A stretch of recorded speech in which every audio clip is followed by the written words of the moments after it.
በስመ አብ ወወልድ ወመንፈስ ቅዱስ አሃዱ አምላክ አሜን። የተወደዳችሁ የእግዚአብሔር ቤተሰቦች የእናታችን የእመቤታችን የቅድስት ድንግል ማርያም የአስራት ልጆች የቅዱሳን ጻድቃን የቅዱሳን ሰማዕታት የቅዱሳን መላእክት ወዳጆች በኃያሉ በአምላካችን በልዑል እግዚአብሔር ፍጹም ሰላም በያላችሁበት ሰላም እግዚአብሔር ይብዛላችሁ። እንደምን ሰነበታችሁ? እንደምን አላችሁ? አሜን። የአምላካችን የልዑል እግዚአብሔር ቸርነት የእመቤታችን የቅድስት ድንግል ማርያም አማላጅነት የቅዱሳን መላእክት ጥበቃ የቅዱሳን ጻድቃን ሰማዕታት ጸሎት ሳይለየን እስከዚህ ጊዜ ድረስ ስላቆየን ስለጠበቀን ክብር ምስጋና ለአምላካችን ለልዑል እግዚአብሔር ይሁን። እንደ አምላካችን ልዑል እግዚአብሔር መልካም ፈቃድ በዚህ ክፍለ ጊዜ የምንማማርበት ርዕሳችን በእኔ የሚኖር እርሱ ብዙ ፍሬ ያፈራል የሚል ይሆናል። ኃይለ ቃሉን የምናገኘው በቅዱስ ዮሐንስ ወንጌል ምዕራፍ 15 ቁጥር 5 ላይ ነው። በእኔ የሚኖር እርሱ ብዙ ፍሬን ያፈራል።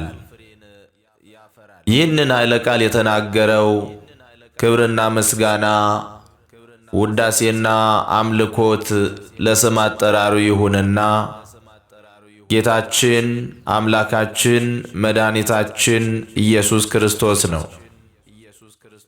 ጌታችን መድኃኒታችን ኢየሱስ ክርስቶስ በፍጹም ፍቅሩ ስለወደደን በእኛና በሱ መካከል ስላለ ኅብረት ስላለ አንድነት ባስተማረበት ትምህርት ውስጥ ይህንን ኃይለ ቃል ተናግሮታል። ከላይ ከቁጥር 1 ተነስተን ትምህርቱን ስንመለከት እውነተኛ የወይን ግንድ እኔ ነኝ፣ ገበሬውም አባቴ ነው ብሎ ይጀምራል። እውነተኛ የወይን ግንድ እኔ ነኝ፣ ተካዩም ገበሬውም አባቴ ነው። ፍሬ የማያፈራውን በእኔ ያለውን ቅርንጫፍ ሁሉ ያስወግደዋል፣ ፍሬ የሚያፈራውንም ሁሉ አብዝቶ እንዲያፈራ ያጠራዋል። እናንተ ስለነገርኳችሁ ቃል አሁን ንጹሐን ናችሁ። በእኔ ኑሩ፣ እኔም በእናንተ። ቅርንጫፍ በወይኑ ግንድ ባይኖር ከራሱ ፍሬ ሊያፈራ እንዳይቻለው እንዲሁ እናንተ ደግሞ በእኔ ባትኖሩ አትችሉም። እኔ የወይን ግንድ ነኝ፣ እናንተም ቅርንጫፎች ናችሁ። ያለ እኔ ምንም ልታደርጉ አትችሉምና በእኔ የሚኖር እኔም በእርሱ እርሱ ብዙ ፍሬ ያፈራል። በእኔ የማይኖር ቢሆን እንደ ቅርንጫፍ ወደ ውጭ ይጣላል፣ ይደርቅማል። እነርሱንም ሰብስበው ወደ እሳት ይጥሏቸዋል፣ ያቃጥሏቸውማል። በእኔ ብትኖሩ ቃሎቼም በእናንተ ቢኖሩ የምትወዱትን ሁሉ ለምኑ ይሆንላችሁማል። ብዙ ፍሬ ብታፈሩና ደቀ መዛሙርቴ ብትሆኑ በዚህ አባቴ ይከበራል ይላል። ስለ ቃሉ የአምላካችን ስም ለዘላለም ከፍ ከፍ ያለ ይሁን። ይህ ሐሳብ የሚያስተምረን ይህ የመጽሐፍ ቅዱስ የሕይወት ቃል የሚያስተምረን በእኛና በእግዚአብሔር በእኛና በክርስቶስ መካከል ስላለ አንድነት ነው። በቅርንጫፍና በዛፍ መካከል እንዳለው አይነት አንድነት እሱ እውነተኛ የወይን ግንድ እኛን ደግሞ ለጊዜው ደቀ መዛሙርቱን ለጊዜው ተከታዮቹን ፍጻሜው ግን እስከ ዓለም ፍጻሜ ድረስ የሚነሱ ምእመናንን ምን አለ? እናንተ ቅርንጫፎች ናችሁ አለ። እናንተ ቅርንጫፎች ናችሁ። ቅርንጫፍ ከግንዱ ከተለየ ሕይወት እንደሌለው ሁሉ ከኔ ብትለዩ ሕይወት የላችሁም ሲለን ነው።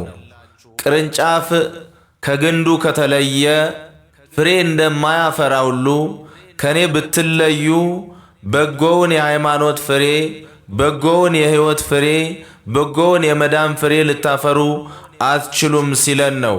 ስለዚህ ከሕያው አምላክ ከእኔ ጋር እንደ ቅርንጫፍ ተጣብቃችሁ ልትኖሩ ይገባል ብሎ ባስተማረበት ቅርንጫፍ ብሎ እኛን አማኞቹን ጠራን። እሱ እውነተኛ የወይን ግንድ ነውና በእኛና በሱ መካከል ያለውን አንድነት በዚህ መልኩ አስተማረ። በፍጹም ስለወደደን ከእሱ ጋር አንድ አድርጎ በእኔ ኑሩ እኔም በእናንተ፣ በእኔ የሚኖር እሱ ብዙ ፍሬን ያፈራል አለ። የተወደዳችሁ የእግዚአብሔር ቤተሰቦች፣ ለመሆኑ በክርስቶስ መኖር ማለት ምን ማለት ነው? እንዴትስ ነው በክርስቶስ የሚኖረው? በዚህ ትምህርታችን ውስጥ የምንመለከታቸው ሐሳቦች እነዚህ ናቸው። በክርስቶስ እንዴት እንኖራለን? ልናፈራ የተፈለገው ፍሬስ ምን አይነት ነው? ምን አይነት ፍሬ እንድናፈራ ክርስቶስ አምላካችን ይፈልጋል? በክርስቶስ ለመኖር የሚያስፈልገን የመጀመሪያው ወይም በክርስቶስ ለመኖር መሰረታዊ ከሆኑት መካከል አንደኛውና ዋነኛው ማመንና መጠመቅ ወይም በማመንና በመጠመቅ ከክርስቶስ ጋር አንድ እንሆናለን። በሱ እንኖራለን። በማመንና በመጠመቅ ማመን ማለት የእግዚአብሔርን ሥራዎች የእግዚአብሔርን የባህሪ ቅድስናውን፣ የባህሪ ልዕልናውን፣ የባህሪ ዘላለማዊነቱን፣ የባህሪ ፍቅሩን፣ የባህሪ ብርሃንነቱን እነዚህን ሁሉ ሳይከፍሉ ሳይቀንሱ ሁሉን ቻይነቱን ማመን ማለት ነው። የኢየሱስ ክርስቶስን የእግዚአብሔር ልጅነት በፍጹም ልብ ማመን ሳንጠራጠር እንደነ አርዮስ እንደነ ንስጥሮስ ሳንጠራጠር ሳንከፍል በፍጹም የሕያው እግዚአብሔር ልጅ ሕያው እግዚአብሔር ብለን በቅዱስ ጴጥሮስ አይነት እምነት ማመን ማለት ነው። አንተ ክርስቶስ የሕያው እግዚአብሔር ልጅ ነህ እንዳለው እኛም የሕያው እግዚአብሔር ልጅ ብለን ማመን ይሄ የመጀመሪያው ነው። እንዲህ ብለን ካመንን በመጽሐፍ ቅዱስ እንደሚነግረን በዮሐንስ ወንጌል ምዕራፍ 1 ቁጥር 12 ላይ እንደዚህ ይላል፣ ለተቀበሉት ሁሉ ግን በስሙ ለሚያምኑት ለእነርሱ የእግዚአብሔር ልጆች የሆኑ ዘንድ ሥልጣንን ሰጣቸው። እነርሱም ከእግዚአብሔር ተወለዱ እንጂ ከደም ወይም ከሥጋ ፈቃድ ወይም ከወንድና ከሴት ፈቃድ አልተወለዱም ይላል። ከእግዚአብሔር የምንወለድበት ከክርስቶስ ጋር አንድ የምንሆንበት ትልቁ ምስጢር የመጀመሪያው ማመን ነው። ማመን ከመጠመቅ ጋር አንድ ሲሆን ሃይማኖት ይባላል። ካመንን ከተጠመቅን እነዚህን ሁለት ነገሮች አንድ ካደረግን ሃይማኖት ይባላል። ማመን መታመን ማለት ነው። ስለዚህ የተወደዳችሁ ክርስቲያኖች ወይም የሰው ልጆች ይህን ድምፅ የምትሰሙ ሁሉ ከእግዚአብሔር ልጅ ከክርስቶስ ጋር አንድ ለመሆን አምናችኋል ወይ? ከዚያስ ተጠምቃችኋል ወይ? እነዚህ ሁለቱ ነገሮች የማይለያዩ ጉዳዮች ናቸው። ሰው ከእግዚአብሔር የሚወለድበት ምስጢር ጥምቀት ይባላል፣ ወይም በውሃ መጠመቅ። ጌታችን ኢየሱስ ክርስቶስ ክብር ምስጋና ለስም አጠራሩ ይሁንና በዮሐንስ ወንጌል ምዕራፍ 3 ቁጥር 3 ላይ ለኒቆዲሞስ ሲያስተምር እንደዚህ ብሎታል። ዳግመኛ ካልተወለዳችሁ የእግዚአብሔር መንግሥት አታዩም አለ። ሰው እንዴት ዳግም ሊወለድ ይችላል ብሎ ኒቆዲሞስ ሲጠይቀው ቁጥር 5 ላይ ዝቅ ብላችሁ ስትመለከቱ ከውሃና ከመንፈስ ቅዱስ ካልተወለዳችሁ ወደ እግዚአብሔር መንግሥት አትገቡም አለ። ስለዚህ ከጌታችን ከኢየሱስ ክርስቶስ ጋር ቅርንጫፍ ሆነን ለመቆጠር ወይም የግንዱ ቅርንጫፍ ለመሆን መግቢያው አምኖ መጠመቅ መሆኑን ልናውቅ ይገባል ማለት ነው። ጌታችን ኢየሱስ ክርስቶስ ሐዋርያቱን ወደዚህ ዓለም ሲልክም ሂዱና በአብ በወልድ በመንፈስ ቅዱስም እያጠመቃችኋቸው ያዘዝኳችሁን እያስተማራችኋቸው ደቀ መዛሙርቴ አድርጓቸው ነው ያለው። ተከታዮቼ አድርጓቸው፣ ቅርንጫፎቼ አድርጓቸው ነው ያለው። ስለዚህ እኛ ከክርስቶስ ጋር አንድ የምንሆንበት ትልቁ ምስጢር ጥምቀት ነው። ጥምቀት ከእምነት አይቀድምም። ያመነ የተጠመቀ ይድናል ይላል በቅዱስ ማርቆስ ወንጌል ምዕራፍ 16 ቁጥር 16 ላይ። ምናልባት ከዚህ የመጽሐፍ ቅዱስ ሐሳብ አንጻር ብዙዎች ታዲያ ለአቅመ ትምህርት ያልደረሱ ሕፃናት፣ ያልተማሩ ሕፃናት እንዴት አምነው ይጠመቃሉ? ከኦርቶዶክሳዊት ቤተ ክርስቲያን ትውፊት አንጻር በ40 በ80 ቀን ጥምቀት የምትሉት እንዴት ይሆናል የሚል ጥያቄ ያነሳሉ። የተወደዳችሁ እግዚአብሔር ቤተሰቦች እዚህ ላይ ምንም ተጨማሪ የመጽሐፍ ቅዱስ ማብራሪያ ሳልሰጣችሁ አንድ ነገር ላስታውሳችሁ። ሰው ለሕፃን ልጅ የመረጠውን ወይም ለሕፃኑ የሚያስፈልገውን ለልጁ ይሰጠዋል እንጂ ሕፃኑ ሲርበው መርጦ ይብላ፣ ሲጠማው መርጦ ይጠጣ፣ ሲበርደው መርጦ ይልበስ ብሎ አይተወውም።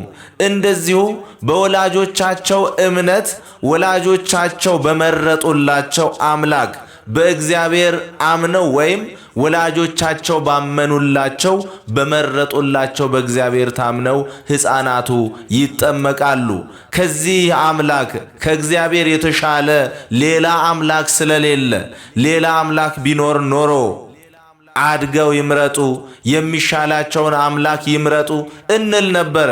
ነገር ግን ከእግዚአብሔር የተሻለ አዳኝ፣ ከእግዚአብሔር የተሻለ አምላክ፣ ከእግዚአብሔር የተሻለ ፍቅር፣ ከእግዚአብሔር የተሻለ ፈጣሪ ስለሌለ እሱን መርጠንላቸው በ40 ቀናቸው በ80 ቀናቸው ተጠምቀው የክርስቶስ ቅርንጫፉ ይሆናሉ። ከዚያው ጊዜ ጀምረው የሃይማኖት የምግባር የትሩፋት ሥራቸውን ይጀምራሉ ማለት ነው። ለአብነትም ብንመለከት በብሉይ ኪዳን መጽሐፍ ቅዱስ አባታችን አብርሃም የጥምቀት ምሳሌ የሆነች ግዝረትን በታዘዘ ጊዜ አብርሃምን እግዚአብሔር የእግዚአብሔር ሰው የመሆኑ ምልክት እንዲሆን እንዲገረዝ የሥጋ ሸለፈቱን እንዲገረዝ አዞታል። በዚህ ጊዜ እያንዳንዱን የቤቱን ሰዎች ማዘዝ አልተጠበቀበትም።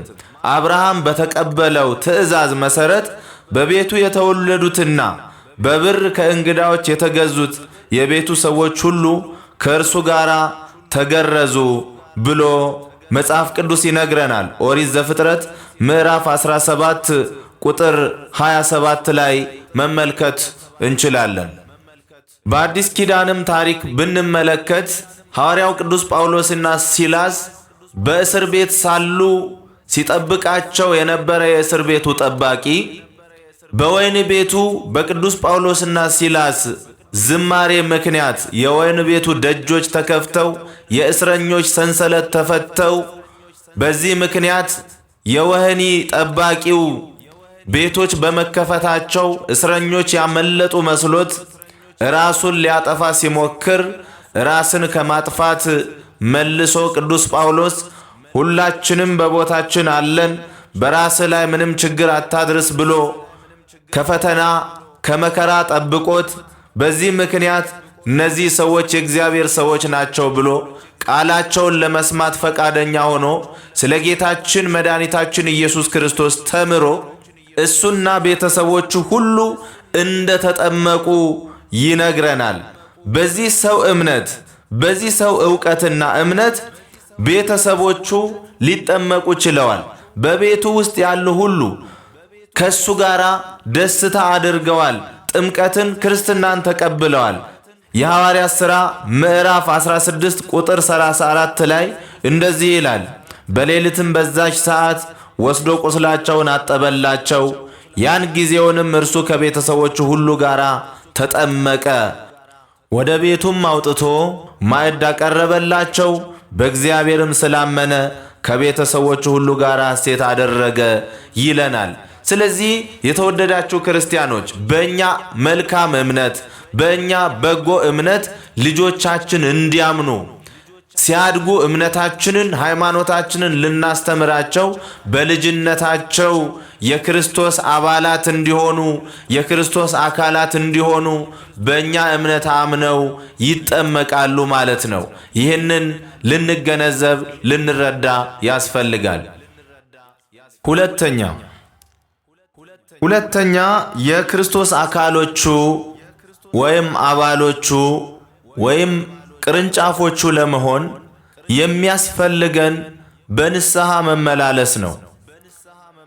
የክርስቶስ አካላት በጥምቀትና በእምነት ከሆንን በኋላ ልጆቹ ከሆንን በኋላ በኃጢአት ምክንያት በክፉ ሥራ ምክንያት አምላካችንን ክርስቶስን አስቀይመን የእሱ አካላት ከመሆንና በጎ ፍሬ ከማፍራት ወደ ኋላ የቀረን ሆነን ከተገኘን ንስሐ የሚባልን መድኃኒት በዚህ ምድር ላይ ከሱ ጋር አንድ የሚያደርገንን ምስጢር ጌታችን ኢየሱስ ክርስቶስ ሰጥቶናል። ንስሐ ሰዎች እንደ ልብስ ቢያድፉ ታጥበው የሚነጹበት፣ ቢደክሙ ተመርኩዘው የሚነሱበት፣ ከክርስቶስ ጋር በምናደርገው ጉዞ ውስጥ ኃይልና ብርታት የምትሆነን እጅግ ታላቅ የሆነች ምስጢር ናት። ንስሐ ጌታችን አምላካችን መድኃኒታችን ኢየሱስ ክርስቶስ በኃጢአት ለወደቁ ብቻ የምትገባ ታላቅ ምስጢር ናት። ጌታችን በቅዱስ ወንጌል ላይ ሲያስተምር እንደዚህ ብሏል።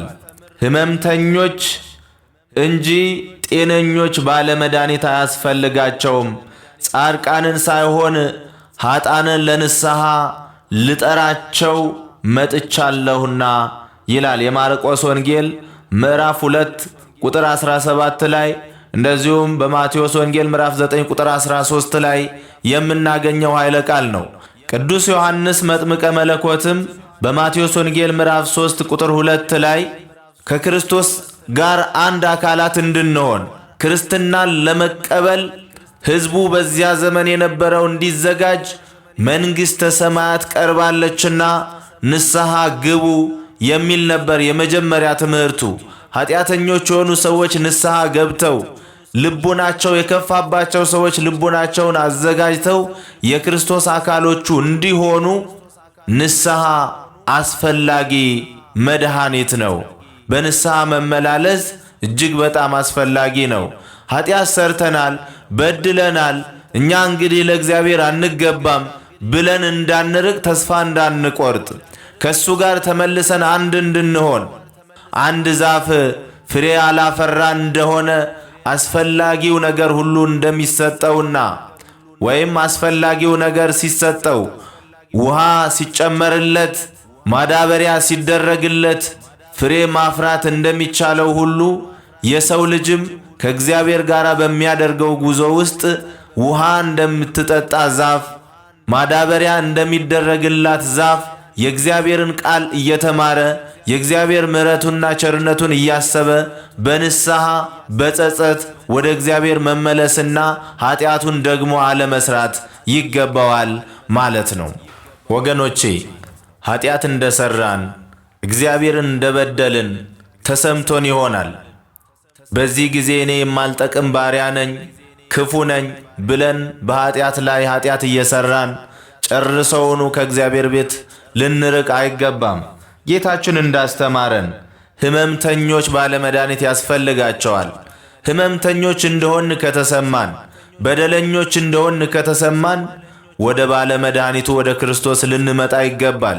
ፈዋሻችን እርሱ ራሱ ነውና የንስሐን ሥርዓት የሠራው ራሳችሁን ለካህን አሳዩ ብሎ ያስተማረን እሱ ነውና በአባቶቻችን በካህናት ፊት በእግዚአብሔር ፊት ኃጢአታችንን ልንናዘዝ፣ ጸጸታችንን ልንናዘዝ፣ ልንናገር እና ከኃጢአት ተመልሰን የጽድቅ ሥራ ልንሰራ በበጎው ግንድ ላይ በጎ ፍሬ የምናፈራ ቅርንጫፎች ሆነን ልንኖር ያስፈልጋል። አምላካችን እግዚአብሔር በዚህ መልኩ እንድንኖር ንስሐ ገብተን ተጸጽተን እንድንኖር ለበጎ ፍሬ ተዘጋጅተን እንድንኖር ቅዱስ ፈቃዱ ይሁንልን። ሶስተኛ ቅዱስ ሥጋውን ክቡር ደሙን መቀበል። እንግዲህ በማመንና በጥምቀት ከክርስቶስ ጋር አንድ አካላት ከሆንን ኃጢአት ብንሰራ እንኳን በንስሐ አንድነታችንን ከመለስን ከዚህ በኋላ ድጋሜ ፍሬ ለማፍራት የሚያስችለን ድጋሜ ከክርስቶስ ጋር ያለንን ኅብረት አጽንተን እንድንኖር የሚረዳን ቅዱስ ሥጋውን ክቡር ደሙን መቀበል ነው። ጌታችን መድኃኒታችን ኢየሱስ ክርስቶስ በቅዱስ ዮሐንስ ወንጌል ምዕራፍ 6 ቁጥር 56 ላይ ሲናገር ሥጋዬን የሚበላ ደሜንም የሚጠጣ በእኔ ይኖራል፣ እኔም በእርሱ እኖራለሁ ይለናል። በጣም የሚያስደንቅ ቃል ነው። በዘመኑ ይህንን ቃል ሲሰሙ የነበሩ አይሁድ ቃሉ አስደንቋቸዋልም አስቆጥቷቸዋልም። ይሄ ከአባታችን ከሙሴ ይበልጣልን? እሱ አባታችን ሙሴ ለአባቶቻችን በበረሃ መና ከሰማይ አዝንሞላቸው ነበርና ይሄ ደግሞ ሥጋዬን እሰጣችኋለሁ የሚለን እንዴት ቢሆን ነው? ማን ቢሆን ነው ብለው ነበረ። ጌታችን ሲመልስላቸው አባቶቻችሁ በበረሃ መና በሉ፣ ነገር ግን በሕይወት ለዘላለም አልኖሩም፣ ሞቱ። እኔ ከምሰጠው ከዚህ ከሰማይ ከወረደው ከዚህ ትኩስ እንጀራ የሚበላ እሱ ለዘላለም ይኖራል፣ እውነተኛ የሕይወት እንጀራ እኔ ነኝ ብሎ አስተማረ። ሥጋዬን የበላ ደሜን የጠጣም ለዘላለም ይኖራል፣ እኔም በእርሱ እኖራለሁ አለ። እኔና አባቴን መጣለን ማደሪያም እናደርገዋለን ይላል። የተወደዳችሁ ክርስቲያኖች ሥጋውን ደሙን ለመቀበል ንስሐ ገብተን ልንዘጋጅ ሁልጊዜም ይህንን ልናደርግ ይገባል። ሥጋውና ደሙ የነፍስ ምግባችን ነው። ሥጋውና ደሙ የነፍስ ቀለባችን ነው።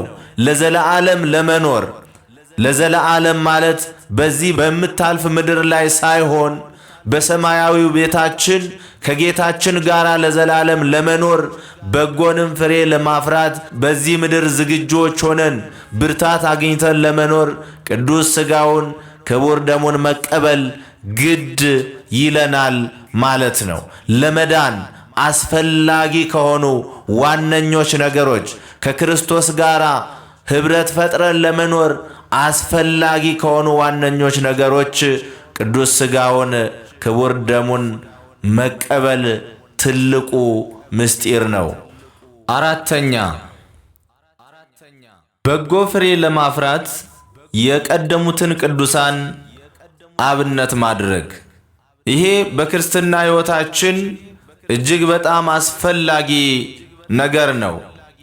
የቀደሙ አባቶቻችን የቀደሙ እናቶቻችን ክርስቲያኖች በክርስቶስ ጸንተው ለመኖር ከክርስቶስ ጋር ጸንተው ለመኖርና በጎውን የሃይማኖት ገድል ለመጋደል ያተጋቸው ምንድን ነው?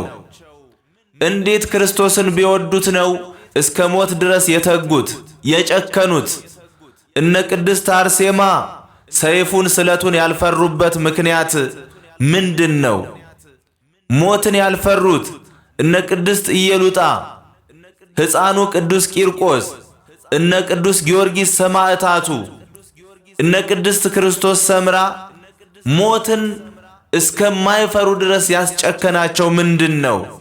ይህንን ገድላቸውን ከቅዱሳን ሐዋርያቱ ገድል ጀምሮ የሐዋርያት ሥራን ጨምሮ ታሪኮቻቸውን ገድሎቻቸውን እየተመለከትን እነሱ የተጉበትን በጎ ፍሬ ለማፍራት የጸኑበትን መንገድ ልንከተል ያስፈልጋል። ወገኖቼ ብዙዎች ሀብታቸውን ትተው ክርስቶስን ተከትለዋል። ብዙዎች ቤተሰቦቻቸውን ትተው ክርስቶስን ተከትለዋል። ብዙዎች ዝናቸውን ትተው ክርስቶስን ተከትለዋል። ይህንን በመሰለ ሁሉ ክርስቶስን ተከትለዋል። ሀገራቸውን እንኳን አንተ ሀገራችን ነህ፣ አንተ መኖሪያችን ነህ ብለው ሀገራቸውን የተዉ አሉ። ሁሉ ነገራቸውን ጥለው የተከተሉ አሉ። በአንድ ወቅት ጌታችን እናንተስ ልትሄዱ ትወዳላችሁን ብሎ ሲጠይቃቸው ሐዋርያቱን ቅዱስ ጴጥሮስ ሊቀ ሐዋርያት ከአንተ ወደ ማን እንሄዳለን? በአንተ ዘንድ የሕይወት ቃል አለና ብሏል። የዮሐንስ ወንጌል ምዕራፍ 6 ቁጥር 68 ላይ ካንተ ወደ ማን እንሄዳለን? ወደ ሀብታችን ነው? ወደ ዝናችን ነው? ወደ ሌላ የተመቸ ዓለማዊ አኗኗር ነው የምንሄደው? ካንተ ወዴት እንሄዳለን? በአንተ ዘንድ የዘላለም ሕይወት አለ። በአንተ ዘንድ የዘላለም ቃል አለ። ካንተ ወደ ማን እንሄዳለን ብለው ሁሉ ነገራቸውን ትተው የተከተሉ ቅዱሳን ይሄ ገድላቸውና ትሩፋታቸው የሃይማኖት መንገዳቸው ለኛ አስፈላጊ ነው። ምክንያቱም እነሱ ክርስቶስን ስለሆነ አብነት ያደረጉት። ጌታችን ገና ሲወለድ ጀምሮ ተሰዷል። ለዚህ እነሱ ደግሞ ለኛ ሲል እሱ ስለተሰደደ ብለው እነሱ ስለ ክርስቶስ ብለው ተሰደዋል። መከራን ተቀብሏል። ስለ ስሙ እነሱም መከራ ተቀበሉ፣ ጨከኑ። እኛን ስለ ማዳን ሞቷልና ብለው ስለ ስሙ ሞቱ። ለጣዖት ስገዱ፣ ክርስቶስ አምላካችሁን ካዱ ሲባሉ ለጣዖት አንሰግድም፣ አምላካችን ክርስቶስን አንክድም ብለው እስከ ሞት ድረስ የታመኑ ሆኑ። ስለዚህ ሐዋርያው ቅዱስ ጳውሎስ ሲያስተምር ምን አለ? በአንደኛ ቆሮንቶስ ምዕራፍ 11 ቁጥር 1 ላይ እኔ ክርስቶስን እንደምመስል እናንተ ደግሞ እኔን ምሰሉ ብሏል። ስለዚህ እነ ቅዱስ ጳውሎስን መምሰል ይገባናል ማለት ነው። ሐዋርያቱን መምሰል ይገባናል ማለት ነው። ከግንዱ ጋር ጸንተን ለመኖርና ብዙ ፍሬ ለማፍራት የሃይማኖት ፍሬ፣ የበጎነት ፍሬ፣ የተጋድሎ ፍሬ፣ የጽድቅ ፍሬ ለማፍራት ያፈሩትን ቅዱሳኑን መመልከት ያስፈልጋል። በዚሁ በዕብራውያን መልእክቱ ምዕራፍ 13 ቁጥር 7 ላይ ሐዋርያው ቅዱስ ጳውሎስ ዋኖቻችሁን የእግዚአብሔርን ቃል የነገሯችሁን ዋኖቻችሁን አስቡ፣ የሃይማኖታቸውንም ፍሬ እየተመለከታችሁ በእምነት ምሰሏቸዋል። ኢየሱስ ክርስቶስ ትናንትና ዛሬ ለዘላለሙ ያው ነውና ትናንት እነሱ ያከበሩት ኢየሱስ ዛሬም እሱ ነው። ትናንት እነሱ ያመለኩት ኢየሱስ ዛሬም እሱ ነው። በጎ ተጋድሎ ለተጋደሉ ቅዱሳን ዋጋ የከፈላቸው ኢየሱስ ክርስቶስ፣ ቅዱሳን ጻድቃን ሰማዕታት ያደረጋቸው ኢየሱስ ክርስቶስ፣ ለዘላለም በቤቱና በቅጥሩ ውስጥ መታሰቢያ እንዲኖራቸው ያደረገ ኢየሱስ ክርስቶስ፣ በስሙ የተጋደሉትን የጸኑትን የዘላለምን ሕይወት ያወረሳቸው ቃል ኪዳን የገባላቸው ኢየሱስ ክርስቶስ ዛሬም ያው ነው። ስለዚህ የነሱን ገድል መመልከት፣ ፍሬ ያፈሩበትን መንገድ መመልከት እጅግ በጣም ለሃይማኖታችን፣ ለኑሯችን ከኢየሱስ ክርስቶስ ጋር ላለን ሕይወት አስፈላጊ ነገር ነው። በእውነት ጸንተው የተጋደሉ ከክርስቶስ ያልተለዩ እነዚህ ቅዱሳን በረከታቸው፣ ጸሎታቸው ይርዳን።